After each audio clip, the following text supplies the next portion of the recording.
अस्सलाम वालेकुम। उम्मीद है कि सब खैरियत से होंगे। वीडियो स्टार्ट करने से पहले आप मेरे चैनल को सब्सक्राइब कर दें और बेल आइकन भी प्रेस कर दें। अस्सलामुअलैकुम, welcome to my channel, welcome to another video, welcome to my beautiful blog. तो उम्मीद है कि सब बहनें खुश होंगी अपने अपने घर में और सब तंदुरुस्त होंगे। और जी आजकल मौसम तो चेंज हो ही रहा है और हर घर में कोई ना कोई बीमार तो ज़रूर है। तो अब यहाँ पर ना आज मैं आपके साथ शेयर कर रही हूँ अपनी आज की रूटीन, जो सुबह नाश्ते से स्टार्ट हो रही है। और साथ ही हमने एक बहुत ही इम्पॉर्टेंट टॉपिक के ऊपर बात करनी है और मैं ऑलरेडी इसके ऊपर एक व्लॉग बना चुकी हूँ। लेकिन उस व्लॉग के ऊपर इतने सारे व्यूज़ आने के बाद बहुत सारे कमेंट्स भी आए और उन कमेंट्स में बहुत सारे क्वेश्चंस थे। और उन क्वेश्चंस को लेकर मैंने आज एक और व्लॉग बनाने की ठानी है कि आज जो है ना उन बातों के ऊपर गौर व फ़िक्र किया जाए और उनके ऊपर कुछ डिस्कस किया जाए, ताकि हमारी जो बहनें हैं, जो मेरे जैसी बहनें हैं, जिनके बच्चे हैं, हाउसवाइफ्स हैं, वो साथ-साथ घर गृहस्थी सँभालने के साथ-साथ वो अपने बच्चों को किस तरह से उनकी तरबियत करें कि माशरे में जो है ना हमारे बच्चे पीछे भी ना रह जाएँ और ना ही उनके पास कुछ ऐसे गैजेट्स होने चाहिए कि उसका वो जो है ना गलत इस्तेमाल भी करें। तो बहुत सारी चीज़ें ऐसी हैं जिनके नुकसानात भी हैं और फ़ायदे भी हैं। अगर हम उनको वो चीज़ें नहीं देंगे तो उसका नुकसान भी हो जाएगा, हमारे बच्चे पीछे रह जाएँगे, जिस तरह का आजकल का ज़माना चल रहा है। और ज़माना है आजकल इंटरनेट और मोबाइल का। तो अगर हम पे ही डिपेंड करता है कि हमने अपने बच्चों को किस तरह से लेकर चलना है, किस तरह से उनकी तरबियत करनी है। और सबसे बेहतरीन जो सबसे नंबर 1 पे आती है ना चीज़, वो ये है कि हमारे बच्चे सबसे पहले तो हमारा कहना मानना शुरू कर दें। तो ये एक बड़ा ही इम्पोर्टेंट स्टेप होता है जो नंबर 1 पे आएगा। जब आपके बच्चे आपकी बात मानना शुरू कर देंगे, उसके बाद आप उनको मज़ीद लेकर चलें, उनकी तरबियत को बड़े ही मतवाज़न तरीके से। तो जी यहाँ पर अब मैं बात कर रही हूँ बच्चों को किस तरह से हमने मैनर्स और एटिकेट सिखाने हैं कि हमारे बच्चे जो हैं वो हमारा आईना होते हैं, वो उनके अंदर हमारा अक्स नज़र आता है सोसाइटी में।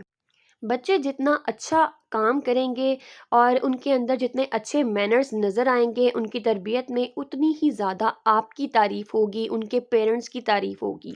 तो पेरेंट्स के लिए ही ये व्लॉग है, बहुत ही इम्पोर्टेंट है। सारे के सारे स्टेप्स, सारे टिप्स जितने भी आज आपको बताऊँगी कि ये सब आदतें आपके बच्चों में होनी चाहिए और वो आपने किस तरह से डेवलप करनी है अपने बच्चों में, तो उसका भी तरीका मैं आज आपको बताती हूँ।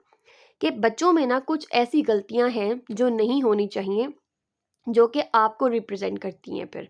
कहने वाले तो यही कहेंगे ना कि माँ ने कुछ नहीं सिखाया, क्योंकि ज़्यादातर ब्लेम भी ना माँ के ऊपर ही आ जाता है कि आप जिस तरह का। सबसे पहले तो हमें खुद पेरेंट्स को वैसा बनने की ज़रूरत है जैसा कि आप चाहते हैं कि हमारा बच्चा वैसा दिखे। कि फ़लाँ का बच्चा जो है वो बहुत ही अच्छा पढ़ाई में है और देखो उसके अंदर कितने अच्छे एटिकेट्स हैं, कितने अच्छे मैनर्स के साथ वो ये बात करता है, वैसे बात करता है। तो आप क्यों नहीं अपने बच्चे के साथ वैसा बिहेवियर रखते जैसा कि उसके पेरेंट्स उसके साथ बिहेवियर रखते हैं। सबसे पहले तो आपको ये चीज़ अपने घर से शुरू करनी चाहिए। अपने घर में वैसा माहौल बनाएँ जैसा कि आप अपने बच्चे की ज़िंदगी के ख्वाहिशमंद हैं, कि हमारे बच्चे की ज़िंदगी इस तरह से हो जाए, उस तरह से हो जाए और बहुत ही अच्छी हो जाए। बहुत से पेरेंट्स जो हैं, अब हर बच्चा एक ही अच्छे स्कूल में नहीं पढ़ सकता। हर जगह बहुत सारे स्कूल्स होते हैं, बहुत सारे डिफरेंट लेवल्स के स्कूल्स होते हैं। और हम सिर्फ स्कूल को ब्लेम नहीं कर सकते, क्योंकि असल दर्सगाह जो होती है वो घर होता है, वो माँ होती है। माँ को चाहिए कि अपने बच्चों को बहुत ही अच्छी तमीज़ और तरबियत सिखाए।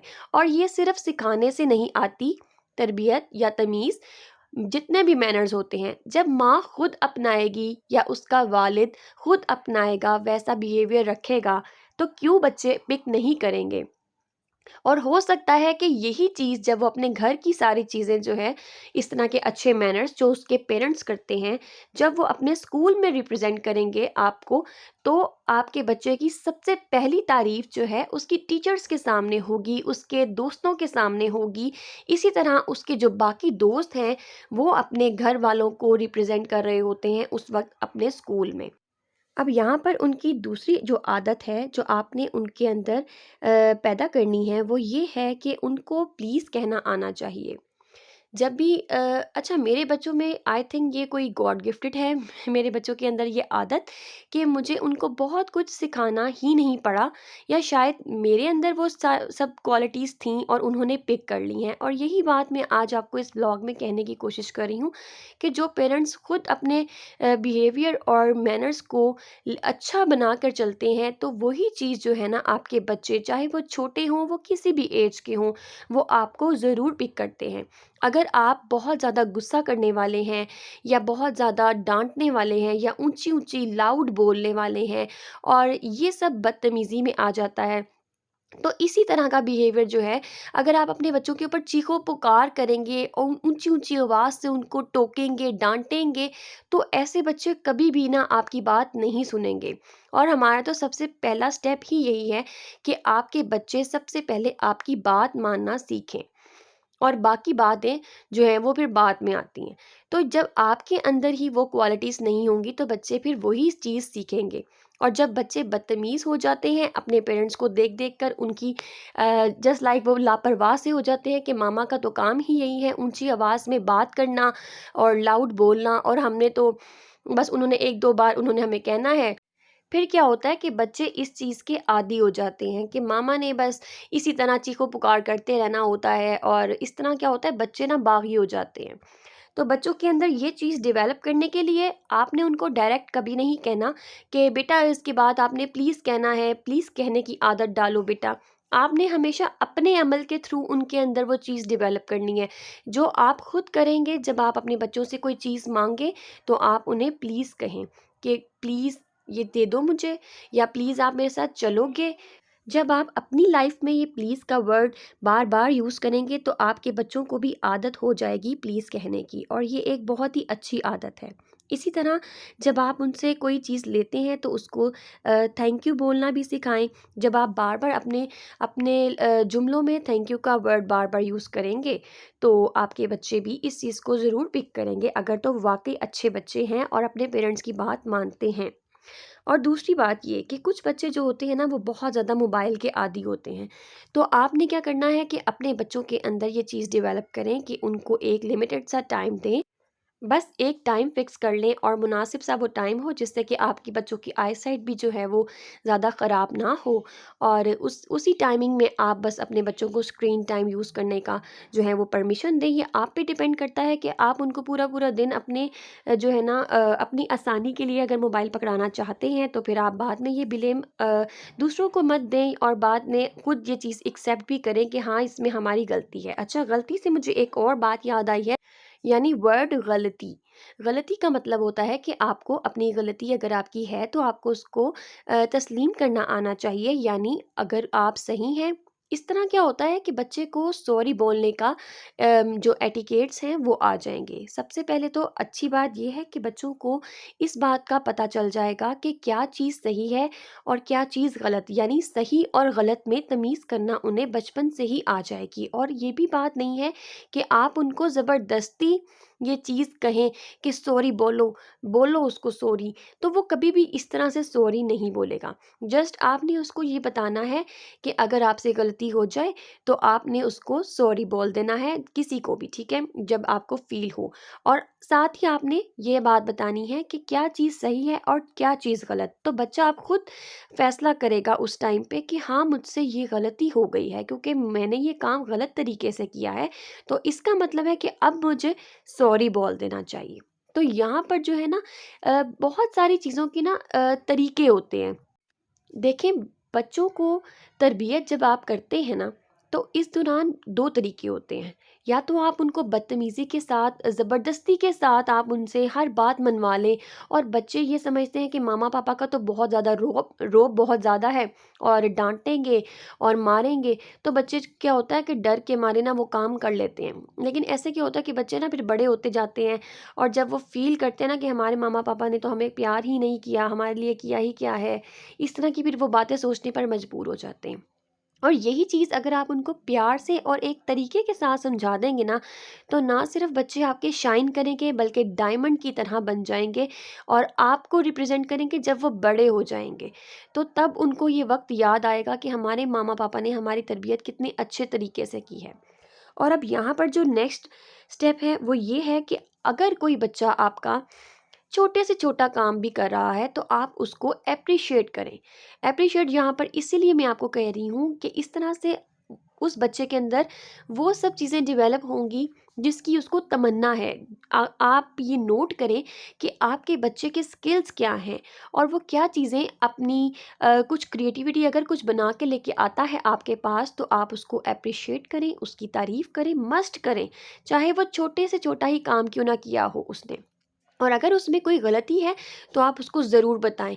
ऐसा नहीं करना चाहिए कि अपने बच्चे को बस सराहते ही रहना चाहिए और तारीफ़ ही करते रहना चाहिए और उसकी गलती जो है वो इग्नोर कर देनी चाहिए। यही तो वो स्टेज है आपके बच्चे की जब उसने आपसे सीखना है। और जब वो ये सीखी हुई चीज़ बाहर दूसरे लोगों तक पहुँचाएगा तो वो फिर बताएगा कि ये मुझे मेरी मामा ने सिखाया है। और इस तरह क्या होगा कि आपकी भी तारीफ़ हो जाएगी और आपके बच्चे की भी तारीफ़ हो जाएगी। और ना सिर्फ इस तरह से वो अपनी भी तारीफ़ करवाएगा बल्कि उसके अंदर खुद भी ये चीज़ डेवलप होगी कि जब वो किसी की कोई अच्छी आदत या अच्छी बात सुनेगा तो वो भी एप्रिशिएट करेगा और तारीफ़ करेगा। यानी अपने मामा की, बाबा की और इवन किसी की भी, अपने दोस्तों की, अपनी सोसाइटी में, अपनी इवन अपनी टीचर की, कि वो उनकी तारीफ़ करेगा कि आप कितना अच्छा पढ़ाती हैं, ये आपने काम किया है, ये कितना अच्छा किया है, उसको तारीफ़ करना आ जाएगा, उसको एप्रिशिएट करना आ जाएगा। जब ये बहुत ही एक अच्छी आदत है, एप्रिशिएट करें भी और करवाएँ भी। और दूसरा स्टेप अब ये है कि जब आपके बच्चे अक्सर औक़ात क्या होता है कि आपके बच्चों के अंदर ये हैबिट नहीं होती है कि वो अपनी चीज़ें शेयर करें, अपने टॉयज़ शेयर करें, अपनी कोई खाने-पीने वाली कोई चीज़ शेयर करें। आपको बच्चों को ये चीज़ सिखाना वैसे वाक़ई बहुत ज़्यादा मुश्किल होता है कि अपने बच्चे को शेयरिंग वाली जो चीज़ होती है ना, क्योंकि हर बच्चे को लगता है कि ये मेरी है और ये ख़राब हो जाएगी और ये इसीलिए मैं इसको किसी के साथ शेयर नहीं कर सकता। तो ये चीज़ इसके बच्चों के अंदर होनी बहुत ज़्यादा ज़रूरी है। और नेक्स्ट स्टेप है, अक्सर औक़ात ये होता है कि आपके बच्चे जो हैं, वो आपकी तरह का ही बिहेव कर रहे होते हैं, लेकिन आपको पता नहीं चलता कि हमारे बच्चे तो हम पे ही जा रहे हैं। और यहाँ पर जो स्टेप है ना, वो ये है कि आप उनको सुनें। जब आप उनको सुनेंगे, तो ही बच्चे आपकी बात को सुनेंगे, उनके अंदर भी ये हैबिट डेवलप होगी कि मुझे पहले मुझे बात को सुनना है, देन मुझे आंसर करना है। इस तरह क्या होता है कि अक्सर बच्चे होते हैं बस वो अपनी बोलते जा रहे होते हैं और बोलते-बोलते अपनी ज़िद पे अड़ जाते हैं और दूसरों को सुनते नहीं हैं कि अगला क्या कहना चाह रहा है। और जब वो आहिस्ता-आहिस्ता जब बड़े होते जाते हैं ना, तो ये चीज़ एक बदतमीज़ी के ज़िम्रे में आ जाती है कि ये तो किसी की सुनता नहीं है और अपनी मारता रहता है, अपनी बोलता रहता है। इसको तो दूसरों के अंदर कोई इंटरेस्ट नहीं होता, इसने बस तो वो एक बड़ा होके ना बच्चा, बड़ा बदतमीज़ सा बच्चा बनता है। तो यही चीज़ अगर आप उसको पहले सिखा देंगे अपने अमल के ज़रिए। और जो नेक्स्ट स्टेप है वो ये है कि बच्चों के अंदर ज़िद्दीपन किस तरह से ख़त्म किया जाए। तो अक्सर ये होता है कि बच्चों की ना चिड़चिड़ाहट देखकर या उनका रोना-धोना देखकर पेरेंट्स उनकी फ़ौरन से पहले बात मान लेते हैं। उनको कहते हैं कि अच्छा हमारे बच्चे तो अभी मुँह से निकालते हैं ये बात और हम उनकी फ़ौरन से पहले पूरी कर देते हैं। तो ये आदत जो है ना वो बहुत ज़्यादा बिगाड़ पैदा करती है आपके बच्चों की तरबियत में, आपके बच्चों की पर्सनैलिटी में। तो ये एक बहुत ही गंदी आदत आपके बच्चों के अंदर आप खुद पैदा करते हैं कि फ़ौरन से पहले उनकी ना बात पूरी कर देते हैं। हम जब बचपन में छोटे होते थे, हमें अंदाज़ा भी नहीं होता था, हमने बस एक अपनी फ़रमाइश अब्बू के आगे रखनी होती थी और जी अब्बू उसको आराम से पूरा करते थे।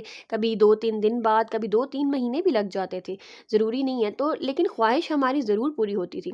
इससे क्या होता है कि बच्चों में सब्र आता है, सब्र करना सीखें और अपने बच्चों को भी सिखाएँ। वरना अगर सब्र वो अपनी ज़िंदगी में अभी से नहीं सीखेंगे, तो फिर कल को उनके लिए बहुत ज़्यादा मुश्किल हो सकती है। और इसके बाद जो स्टेप है, वो ये है कि आपके बच्चों में आदाब, खाने-पीने के आदाब, बोलने के आदाब, तमाम जितने भी आदाब होते हैं ये होने चाहिए। इवन उनको अपने आप को क्लीन और वेल ड्रेस्ड रखने की भी आदत होनी चाहिए। अच्छा अब मेरी बेटी जो है ना, मैंने उसको पहले से ही आदत डाली हुई थी, अभी वो 3 साल की है और मैं उसका हाथ-मुँह धुलवा कर जब सुबह वो जागती है, तो सारा उसको अच्छे से तैयार करती थी। और अब उसकी ये आदत है कि अभी वो 3.5 इयर्स की हो चुकी है, उसकी खुद से ये आदत बन गई है कि हर छोटी से छोटी चीज़ के बाद जब उसको फ़ील होता है कि उसके हाथ गंदे हो गए हैं, तो वो फ़ौरन से पहले अपने हैंड वॉश करती है, खाना खाने से पहले हैंड वॉश करती है और इवन सुबह-सुबह उठते साथ ही उसने तैयार हो जाना होता है। जो 2-4 उसकी एक चीज़ें हैं, उसका उसको बहुत ज़्यादा शौक है, जैसे पर्स और चूड़ियाँ वग़ैरह, बैंगल्स, इस तरह की चीज़ें पहन रहती है, अपनी एक्सेसरीज़।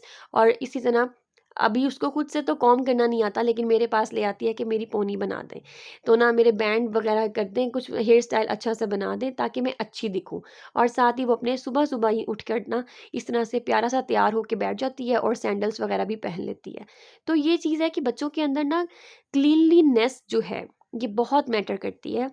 बच्चों को साफ-सुथरा रहने की आदत खुद ब खुद होनी चाहिए। जब आप थोड़ा अरसा उनको ये आदत उनके अंदर डालेंगे ना, तो वो उनको खुद ही इस चीज़ की आदत बन जाएगी कि हमने अच्छे से रहना है, हमारे हाथ गंदे नहीं होने चाहिए। उनको बार-बार जब उलझन फ़ील होगी, तो वो खुद ही हैंड वॉश करेंगे, अपने आप को साफ-सुथरा रखेंगे। आज का व्लॉग मेरा यहीं पर ख़त्म होता है। दुआओं में मुझे याद रखिए, अपना बहुत ज़्यादा ख़्याल रखें। अल्लाह हाफ़िज़। वीडियो को आखिर तक देखने का बहुत शुक्रिया। अगर आपको वीडियो पसंद आई है तो लाइक कर दें और शेयर करें अपने फ्रेंड्स के साथ। कमेंट करना मत भूलें, चैनल को सब्सक्राइब कर दें और बेल आइकन भी प्रेस कर दें। शुक्रिया।